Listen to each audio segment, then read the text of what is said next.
이 시간 우리에게 주신 하나님 말씀은 로마서 8장 28절 말씀입니다. 우리 이 말씀을 우리 같이 한번 다 같이 봉독하도록 하겠습니다. 시작. 우리가 알거니와 하나님을 사랑하는 자 곧 그 뜻대로 부르심을 입은 자들에게는 모든 것이 합력하여 선을 이루느니라. 아멘. 아멘. 이 시간 말씀을 위해서 제가 한번 기도하겠습니다. 하나님 아버지, 감사합니다. 이 시간 주의 말씀을 배언할 때 주님이 직접 이 자리에 오셔서 말씀해 주시고 하나님의 기뻐하시는 마음이 우리 마음에 부어지는 시간 되도록 역사해 주옵소서.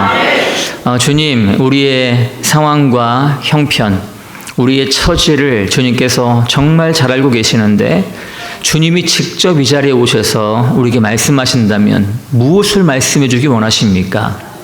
이 시간 성령으로 말씀해 주시고 주의 종이 주의 마음을 바르게 되어날 수 있도록 성령으로 붙잡아 사용하여 주옵소서. 귀한 찬양으로 영광 돌린 찬양팀과 성가대 위에 기름 부어 주시고 다윗에게 부으셨던 찬양의 용으로 충만하게 임하여 주옵소서. 모든 전권을 주님께 내어드리며 감사드리며 우리 주 예수 그리스도의 이름으로 기도하옵나이다. 아멘. 아멘. 할렐루야. 우리 같이 한번 따라하겠습니다. 하나님을 사랑하는 자. 우리는 로마서 8장 28절 말씀을 참 좋아합니다. 왜냐하면 모든 것이 합력하여 선을 이룰 것을 믿기 때문에 그렇습니다. 참 위로가 되는 말씀이죠. 그런데 이 세상의 역사를 보거나 이 세상의 어떤 상황들을 보면 합력하여 악을 이루는 경우도 참 많이 있습니다.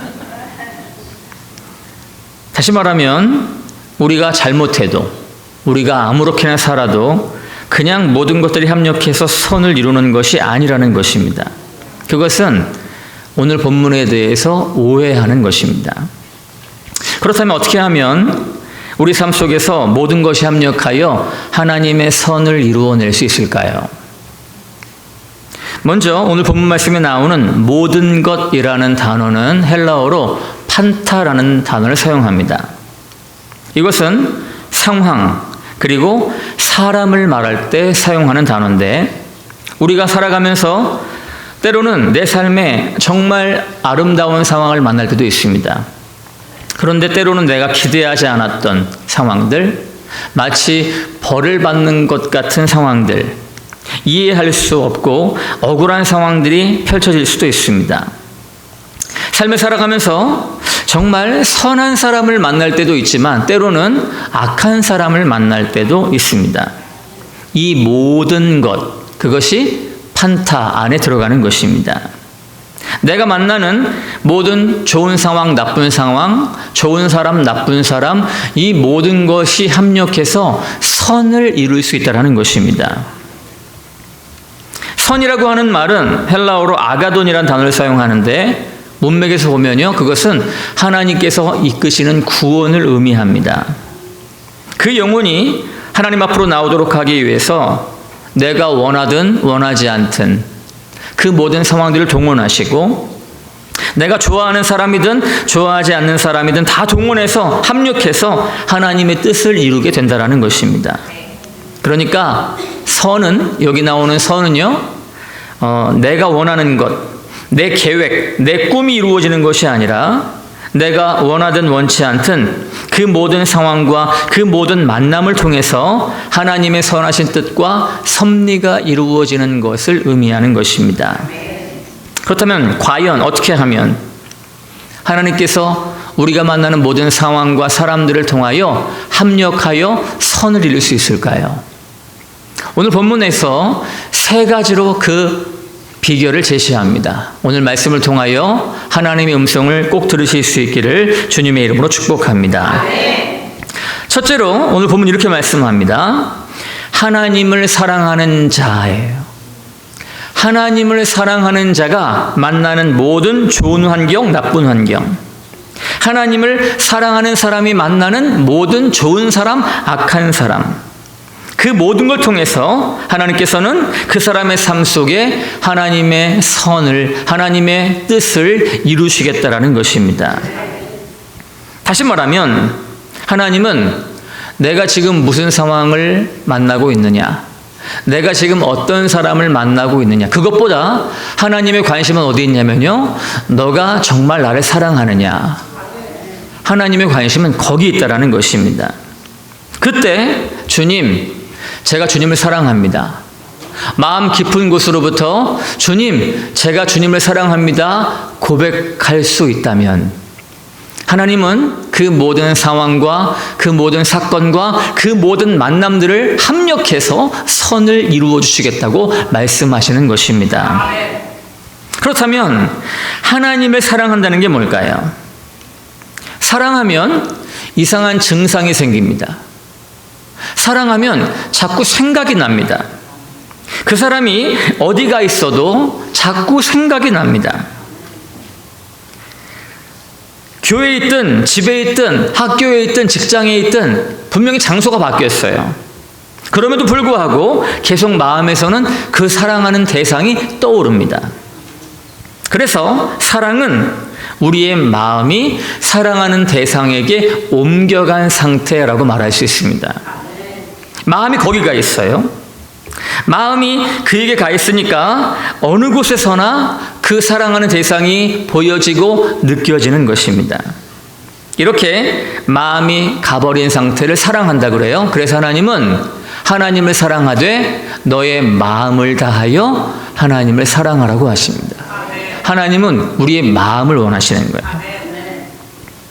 우리의 마음이 가득 채워지고 나면 어떤 현상이 일어날까요? 우리가 음식을 먹으면 음식과 산소가 만나면서 산화가 시작됩니다. 산화가 되면서 나타나는 것이 뭐냐면 열량입니다. 그것을 우리가 기운 난다 그러죠. 밥 먹으니까 힘이 난다, 기운 난다 그럽니다. 음식을 먹으면 기운이 납니다. 내가 누군가를 사랑하면 내 마음이 사랑하는 대상에게 갑니다. 그 대상으로 내 마음이 가득 채워집니다. 그리고 나서 어떤 현상이 벌어지냐면 그 사랑하는 대상으로 인해서 내가 힘을 얻습니다. 기운이 나는 거예요. 이것이 사랑하는 것입니다. 만약에 내가 돈을 사랑하잖아요. 그러면 돈에게 내 마음이 갑니다.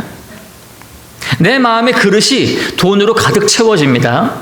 그날부터 돈의 힘, 돈의 기운이 막 올라옵니다.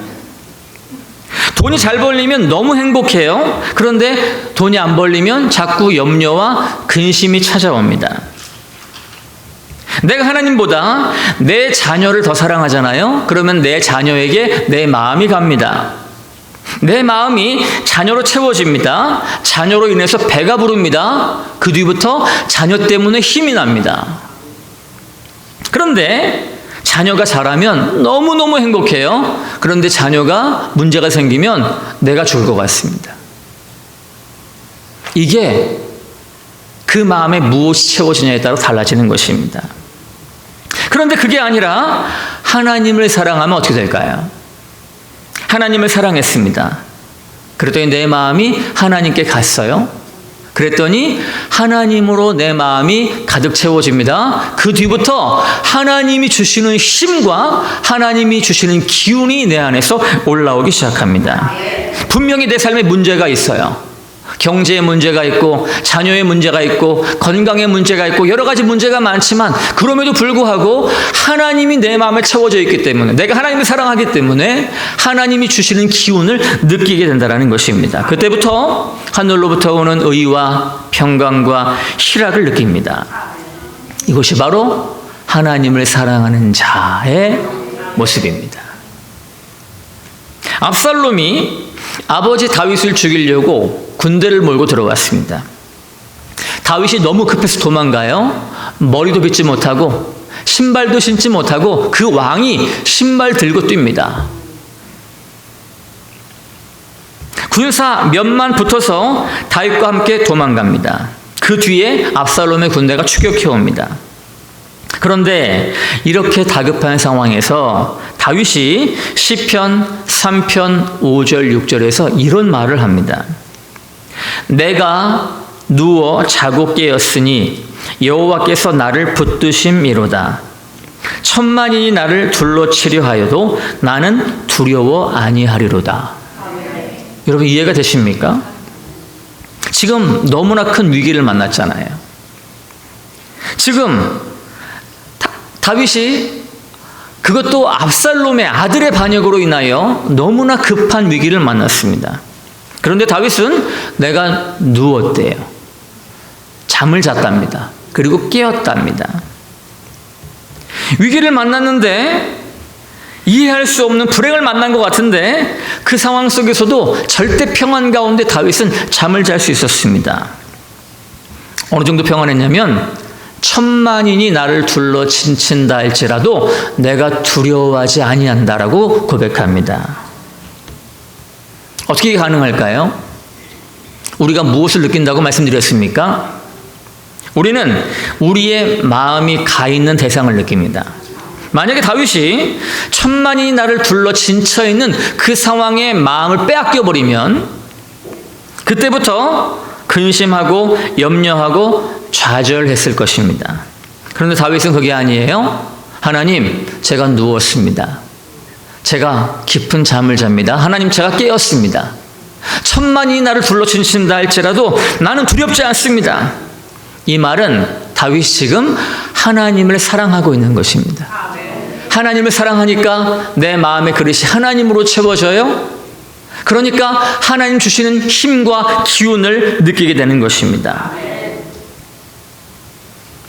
또 한 가지 특징이 있는데 밥을 먹고 나면 배가 부릅니다.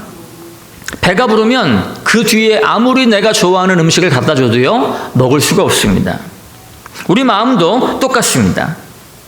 우리 마음이 무언가를 사랑하게 돼서 우리 마음이 가요.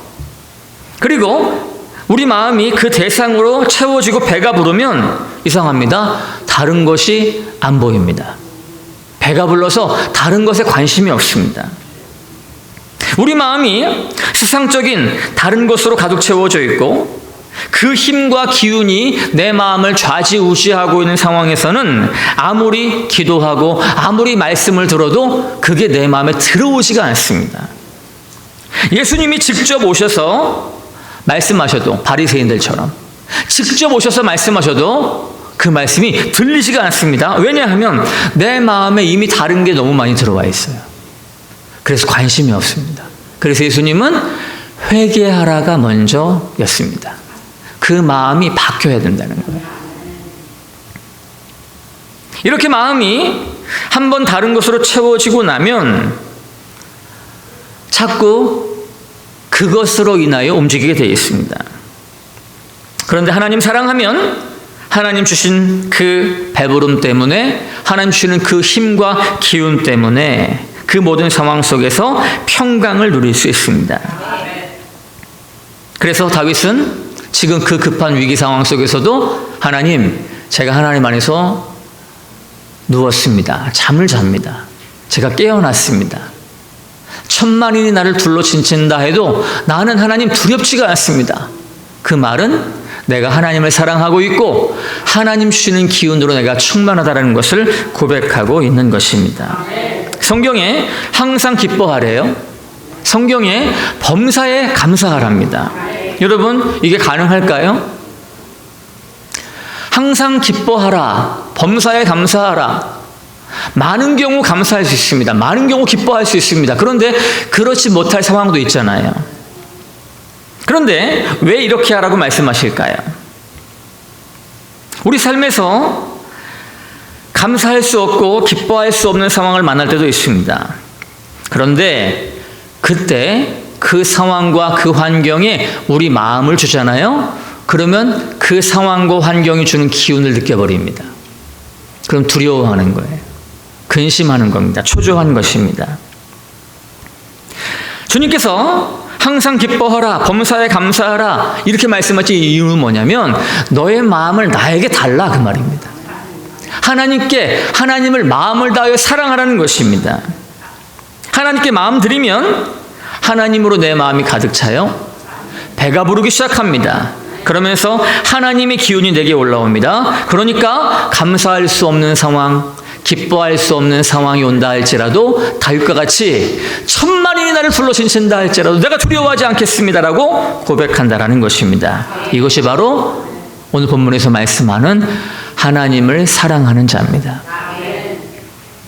하나님은 지금 우리가 무슨 상황을 만나고 있는지, 어떤 사건 속에 있는지, 어떤 사람들 때문에 아파하고 힘들어하는지 하나님 다 알고 계십니다. 그런데 하나님은 그게 중요한 게 아니래요. 그 모든 상황 속에서 너가 나를 사랑하면 두려워하지 말래요. 좋은 상황, 나쁜 상황, 좋은 사람, 나쁜 사람, 이 모든 것을 합력해서 선을 이루어 주겠다고 하나님 분명하게 약속하셨습니다. 할렐루야.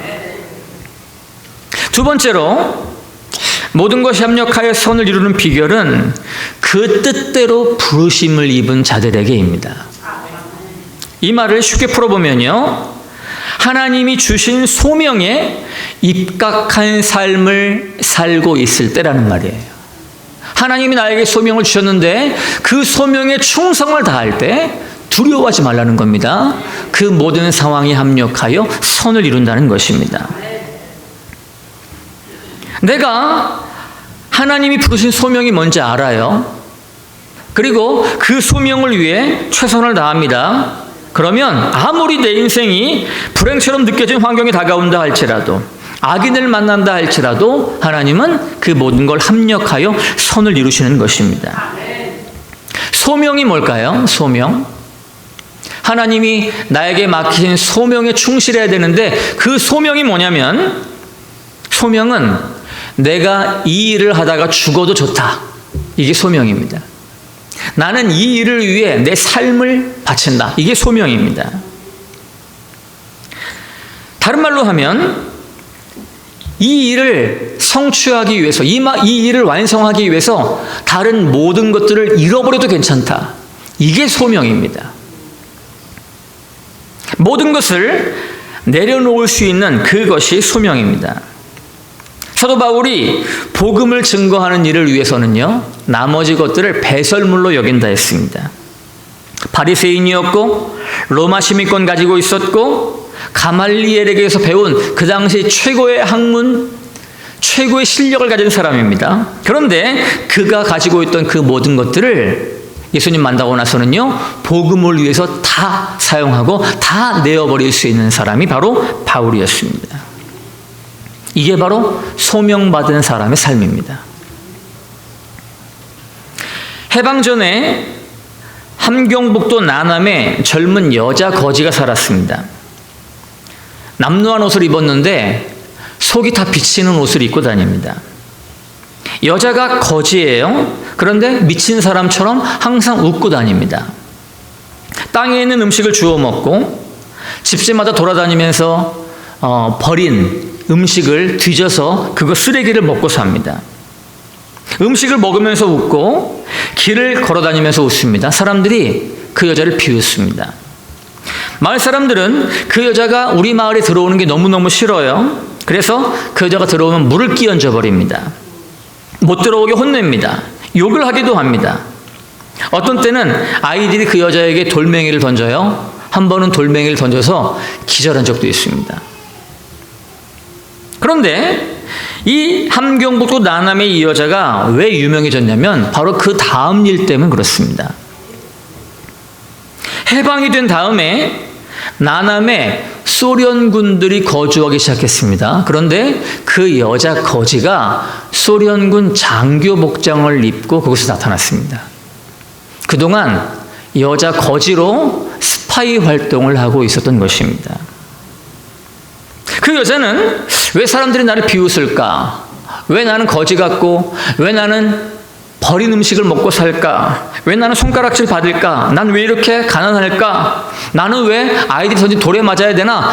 이런 것으로 인해서 한탄하지 않습니다. 왜냐하면 나는 소련이라고 하는 나라에서 파송받은 장교거든요. 사명과 소명이 있습니다. 여러분, 소명이 있는 사람은 불평하지 않습니다. 소명이 있는 사람은 그것이 그 소명을 이루어가는 과정일 뿐이에요. 때문에 좌절하지 않습니다. 우리는 어떤 사람이냐면 하나님 나라에서 파송받은 스파이들입니다.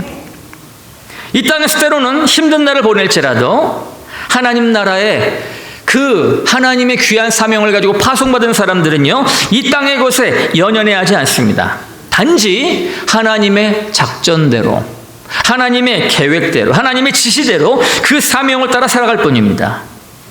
그것이 바로 하나님이 보낸 사람들의 특징입니다. 그래서 충성을 다하는 거예요. 하나님이 나에게 맡기신 그 자리에서 최선을 다하는 것입니다. 그 일이 아무리 작은 일이라 할지라도, 정말 하찮아 보이는 일이라 할지라도 하나님이 나에게 맡겼다는 그 한 가지 이유 때문에 최선을 다하는 거예요. 그럴 때 하나님은 모든 것을 합력하여 선을 이룬다라고 말씀하시는 것입니다. 그 자부심이 있기 때문에 기쁘게 순종하는 것입니다. 디모데후서 4장 5절 말씀에 사도 바울이 이렇게 얘기합니다. 너는 모든 일에 근신하여 고난을 받으며 전도인의 일을 하며 네의 직무를 다하라. 고난 받아요. 그런데 괜찮답니다. 고난 받는 것에 집중하지 말래요. 그러면서 무엇을 강조하냐면 너의 직무를 다하라라는 것입니다. 사명에 충실하라는 것입니다. 그러면 하나님이 그 모든 상황들을 합력해서 선을 이루어 주심을 알고 있기 때문에 그런 것입니다. 마지막 세 번째로, 하나님의 선하신 뜻이 이루어지기 위해서는 내가 만나고 있는 모든 상황 속에 하나님의 선한 뜻과 계획이 있음을 반드시 믿어야 합니다. 합력하여라는 말은 헬라어로 시네르고스라는 단어를 사용하는데 함께 일한다라는 뜻입니다. 이 단어가 어디서 왔냐면 시네르고스라는 단어가 어원인데요, 그 의미가 뭐냐면 동역자라는 뜻입니다. 무슨 말이냐면 내가 하나님을 사랑하고 있어요. 사명에 충성을 다하고 있습니다. 지금 내가 만나고 있는 모든 상황 속에 하나님의 뜻과 섭리가 있음을 믿고 있습니다. 그러면 그때부터 어떤 일이 벌어지냐면 내가 만나고 있는 그 모든 상황, 불행처럼 느껴지는 그 상황도, 내가 만나는 모든 만남, 악인처럼 느껴지는 그 사람조차도 하나님이 합력하기 시작하는데 그 사람들을, 그 상황들을 동역자로 사용하셔서 하나님의 선한 뜻을 이루신다는 것입니다. 예를 들면 나트륨을 화학용어로 NA라고 그러죠. 염소를 CL이라고 부릅니다. 화학용어로요. 나트륨과 염소는 독약처럼 사용할 수 있습니다. 그래서 방부제를 만드는 데 사용하고 소독약을 만드는 데 그것들을 사용합니다. 따로따로 떼어 놓으면 독약처럼 보여요. 사람의 몸에 해를 주는 것입니다.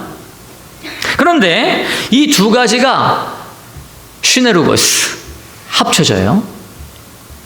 합력합니다. 그러면 뭐가 되냐면 NaCl, 염화나트륨, 소금이 됩니다. 우리 삶에 꼭 필요한 소금이 되는 거예요. 나트륨과 염소는 따로따로 놓으면 좋은 게 아닙니다. 해를 주는 거예요. 내 눈에 보기에 독약이에요. 방부제 만들고 소독약 만드는 유해한 것입니다. 그런데 그들이 함께 합력하게 되면 우리 삶에 없어서는 안 되는 꼭 필요한 소금이 된다는 것입니다. 그래서 하나님은 하나님을 마음을 다하여 사랑하래요. 하나님 맡기신 소명에 충성을 다하래요. 오늘 만나고 있는 그 모든 상황과 사건 속에 하나님의 뜻과 섭리가 있음을 믿으래요. 그러면 하나님께서 그때부터 그 모든 것을 동역자로 사용하셔서 우리 삶 가운데 하나님의 선을 이루시겠다는 것입니다. 요셉은 참 인복이 없는 것 같습니다. 형들의 손에 팔려서 애굽의 노예가 됐습니다. 보디발의 아내 때문에 거짓 누명 쓰고 감옥에 들어갔습니다. 죄수가 된 겁니다. 요셉이 술 맡은 관원장의 꿈을 해석해 주었을 때 분명히 그가 나가면 도와주기로 했거든요. 그런데 요셉을 잊어버렸습니다. 요셉은 정말 인복이 없는 사람처럼 보입니다. 그런데 요셉이 어떤 사람입니까? 하나님을 정말 사랑하는 사람이죠. 요셉은 자기에게 맡겨진 그 모든 상황에 최선을 다한 사람입니다. 소명에 충성을 다한 사람입니다. 그리고 하나님의 섭리와 뜻이 있음을 믿어요. 그래서 그 모든 상황 속에서 충성할 수 있었던 것입니다. 그랬더니 하나님께서 그때부터 슈네르고스, 합력하기 시작하는데 그 원수들이, 나를 힘들게 한 그 원수들이 하나님의 뜻을 이루고 민족을 구원하는데 동역자로 쓰임받기 시작합니다. 하나님의 뜻은 7년 흉년 때에 이스라엘 백성들을 살리는 거예요.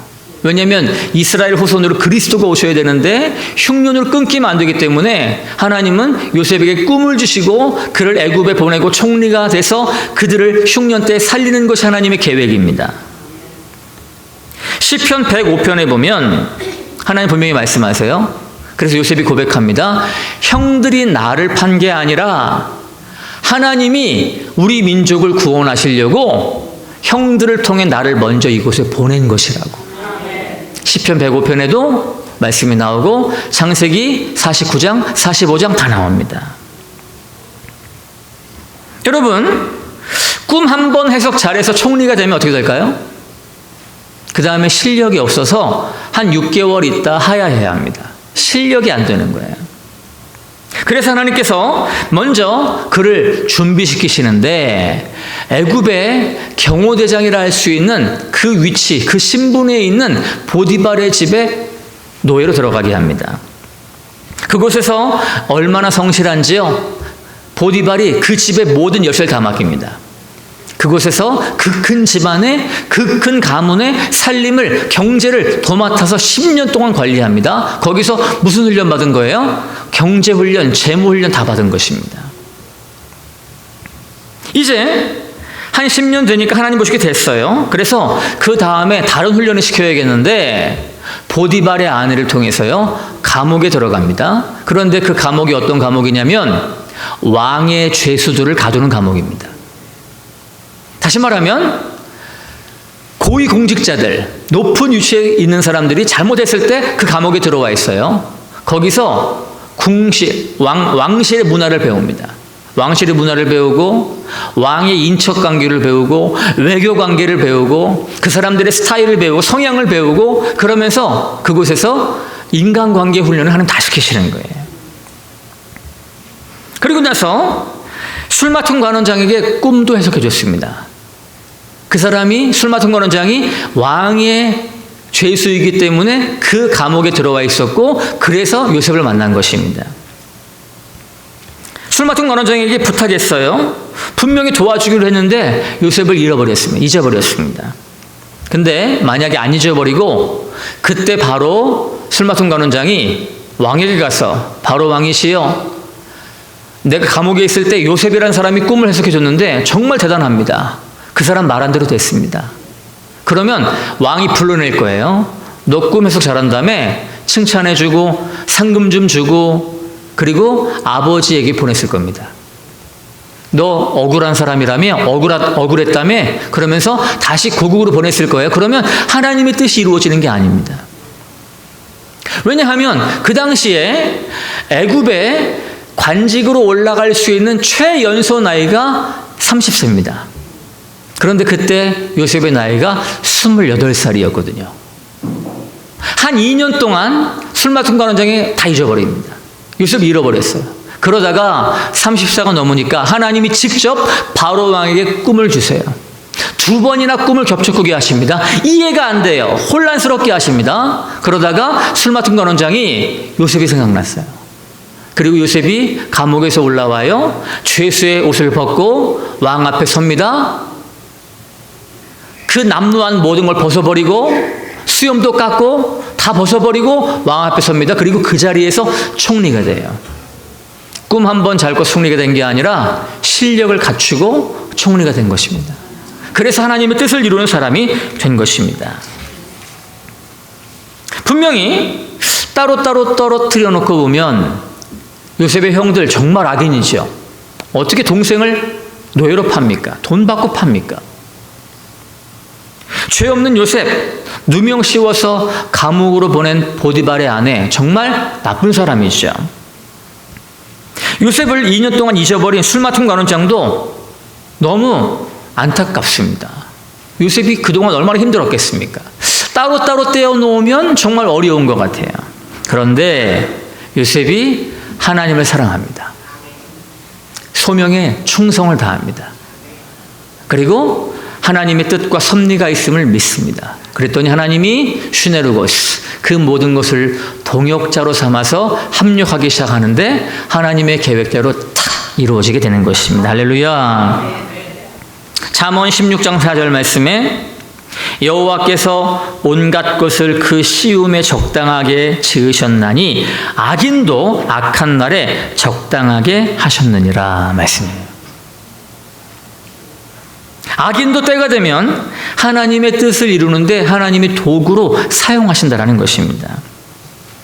사도행전 28장에 보면 사도 바울이 유라굴로 광풍을 만나고 276명과 함께 멜리데 섬에 도착합니다. 거기서 겨울을 나야 돼요. 3개월을 지내야 됩니다. 그런데 이미 그 유라굴로 광풍 속에서 모든 음식과 모든 집기와 모든 중요한 걸 다 버렸습니다. 바다에. 거기서 3개월 동안 견딜 수가 없습니다. 그런데 멜리데 섬에 도착해서 사도 바울이 불을 피우려고 나뭇가지를 잡았습니다. 그런데 갑자기 거기서 독사가 나와서 사도 바울의 손을 물었습니다. 원주민들이 뭐라 그랬냐면요, 저 사람은 정말 악한 사람인가 보다. 바다의 풍랑에서는 살았는데 독사에게 물려 죽는 거 보니까 저 사람은 정말 악인인가 보다, 죄인인가 보다 그랬습니다. 왜냐하면 원주민들은 알아요. 독사가 물었는데 그 독사가 새끼 독사였습니다. 어미 독사는 독을 다 뿜어내면 자기가 죽으니까 조금만 그 사람을 상하게 할 수 있는 조금만 독을 뿜어냅니다. 그런데 새끼 독사는 그걸 몰라요. 그래서 자기 안에 있는 모든 독을 쏟아붓습니다. 사도 바울이 어린 독사에게 물린 거예요. 그러니까 원주민들이 보고 저 사람 한 1분 뒤에 거품 물고 죽겠구나 그랬습니다. 그런데 사도 바울이 툭툭 털어버리더니요, 아무렇지도 않아요. 그랬더니 원주민들이 뭐라고 그러냐면 저 사람은 신이다. 저 사람은 신이다. 이렇게 얘기합니다. 또 어떤 일이 벌어지냐면 보블리오라고 하는 사람이 거기 추장인데 그 아버지가 이질에 걸렸습니다. 이질에 걸려서 열병과 이질에 걸렸는데 그 당시에 그 열병과 이질은 죽는 병입니다. 그래서 사도 바울이요, 이 사람 신이니까 원주민이 모시고 간 거예요. 기도해 주라고. 기도했더니 열병과 이질이 나았습니다. 그날부터 무슨 일이 벌어지냐면 그 원주민들이요, 276명 전체가 3개월 동안 먹을 모든 양식을 다 공급해 줍니다. 그리고 배를 타고 떠날 때 배에다가 음식을 가득 실어줍니다. 따로따로 떼어놓고 보면 광풍, 독사, 열병과 이질, 와, 정말 힘든 일이죠. 감당하기 어려운 일들입니다. 따로따로 떼어놓고 보면. 그런데 사도 바울이 누구냐면요, 하나님을 너무너무 사랑해요. 진짜 맡기신 자리에서 충성을 다하는 사람입니다. 그리고 하나님의 뜻과 섭리가 이 모든 상황에 있음을 믿는 사람이에요. 그랬더니 슈네르고스, 그 모든 것이 합력하여 선을 이루는데 사도 바울이 왕에게 가서, 로마의 왕에게 가서 복음을 전해야 한다라고 하는 그 하나님 말씀을 이루기 위해서 그 모든 것이 합력하여 선을 이루게 되더라는 것입니다. 할렐루야. 여러분의 삶에 요즘에 어떤 상황이 있습니까? 어떤 처지를, 어떤 상황을 만나고 계십니까? 때로는 정말 힘들기도 하고, 때로는 만남 때문에 어렵기도 하고, 그 모든 상황 속에서 하나님께서 오늘 우리에게 말씀하시는 것은요, 그 상황에 주목하지 말랍니다. 하나님의 관심은 너가 정말 나를 사랑하느냐? 나의 관심은 너의 마음에 있다 라고 말씀하십니다. 성경에 수많은 말씀이 있어요. 그런데 왜 이 수많은 말씀 가운데 오늘 하필 이 말씀을 여러분에게 듣게 하실까요? 하나님이 괜히 그러실까요? 하나님의 뜻과 섭리가 있는 거 아니겠습니까? 오늘 이 자리에 함께한 모든 분들이 하나님을 사랑하는 자가 되시고 내게 맡기신 사명에 충성을 다하는 하나님의 사람들 되시고 또 그 모든 상황과 사건에 하나님의 뜻과 섭리가 있음을 분명히 믿으심으로 말미암아 모든 것이 합력하여 선을 이루는 놀라운 은혜와 능력을 간증할 수 있기를 주님의 이름으로 축복합니다.